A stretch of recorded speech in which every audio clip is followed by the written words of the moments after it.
Have you ever wondered why no matter how hard you work, save, or invest, it still feels like you're running on a treadmill while someone else controls the incline? What if I told you that the entire financial system, the stocks you buy, the banks you trust, the economy you live in, is quietly controlled by two private organizations that almost nobody truly understands? Because the moment you see how deep their power goes, you'll realize the entire game was never designed for you to win. Welcome back to Historic Financials, the place where we break down the hidden history, the power structures, and the financial truths that shape your life, but are rarely ever spoken about in public. If you're ready to see the world behind the curtain, then let's get started.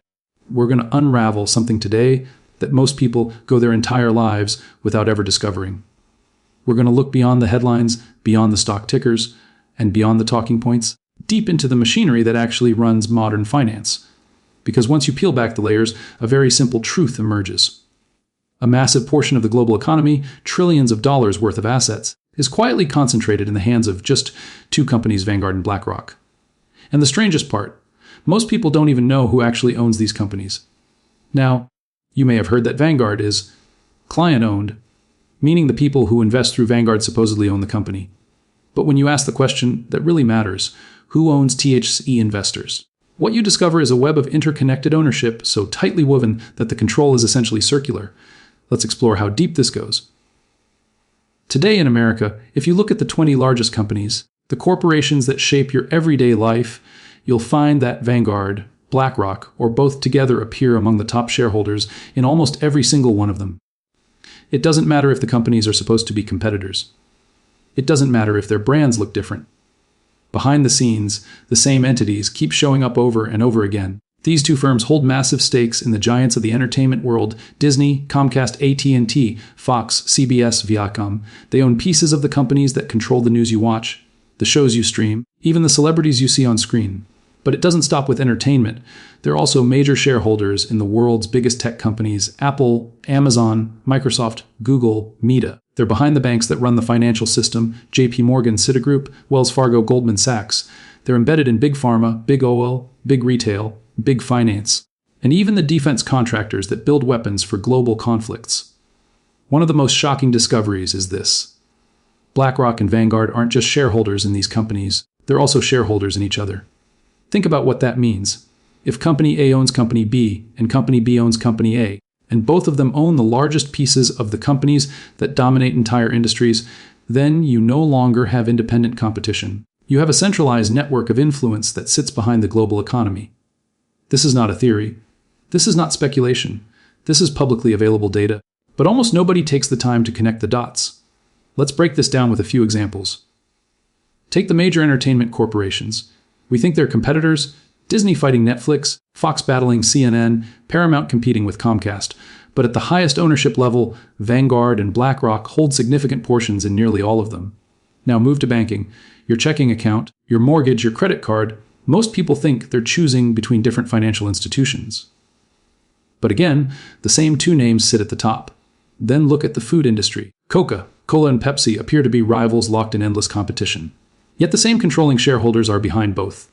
Clothing companies, same story. Car companies, same story. Energy companies, same story. When every major competitor is owned by the same top shareholders, competition becomes an illusion, a show for the public. Meanwhile, the real decisions happen silently, behind closed doors, where the ownership actually sits. Now let's look at how this control scales even further. BlackRock manages more than $10 trillion. Vanguard manages roughly $8 trillion. Combine them, and you get a number so large it exceeds the GDP of almost every country on Earth. And this money isn't like normal investment funds. It represents influence, voting power, control over boards, and the ability to sway corporate decisions on a global scale. But here's the kicker. While BlackRock and Vanguard own large slices of the biggest corporations, a much smaller group of entities owns large slices of THM. This is where the structure becomes even more revealing. Vanguard's ownership is tied together through a network of companies that appear in each other's shareholder lists. Companies like State Street, Wellington, Fidelity, and others. All of them are deeply connected to and invested in BlackRock and Vanguard. That means control isn't just concentrated. It's circular. It feeds back into itself in a loop that ensures influence remains in the same hands no matter what happens. Think of it as a pyramid, but not the kind you picture in conspiracies. This one is built legally, quietly, and in plain sight. At the top of the pyramid sit groups whose names you rarely hear in the news, extremely wealthy families, private trusts, long-standing financial dynasties. Their names occasionally appear in historical documents, economic investigations, or old financial records. The Rothschilds, Rockefellers, DuPonts, Morgans, families with influence stretching back centuries. And while they do not publicly own the companies in the way shareholders today do, their fingerprints are found on the institutions that helped create the financial system we live under. Now, it doesn't mean they sit in a dark room controlling everything like a movie villain. The real story is more subtle and far more powerful. Over decades and generations, these families created banks, trusts, and financial institutions that eventually grew into the modern giants we now know as BlackRock and Vanguard. They built the foundation, the frameworks, and the systems that allowed centralization to happen naturally, even without needing direct control today. And that's the real secret. The system was built to centralize wealth, influence, and ownership automatically. No conspiracy is needed when the design itself ensures the outcome. Today, when a corporation grows, the money flows upward. When you invest in an index fund, the money flows upward. When companies merge, restructure, or consolidate, the ownership quietly becomes more concentrated. You think you're diversifying your investments when you buy an ETF? In reality, your money funnels into the same two firms holding the same companies you already own through other funds. That is the genius of this system. It makes everyone feel independent while channeling all the control to the same place. So what does this mean for you? It means the brands you buy, the entertainment you consume, the financial decisions that affect your livelihood, they are influenced by a small number of people who never appear in the public eye. You won't see them campaigning for office. You won't see them trending on social media. You won't even hear their names in most financial news. Yet the world bends around their decisions. The greatest illusion in our modern economy is the idea that we are surrounded by endless choice, endless competition, endless freedom. But when ownership is concentrated in a tiny circle, those choices become controlled variables in a much larger equation, and the people at the top of that equation have one goal: preserve and expand their wealth and influence quietly and efficiently.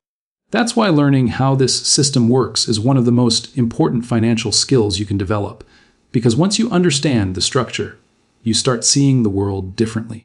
You notice how news stories connect. You see patterns in markets that others miss. You understand why certain companies never truly fail.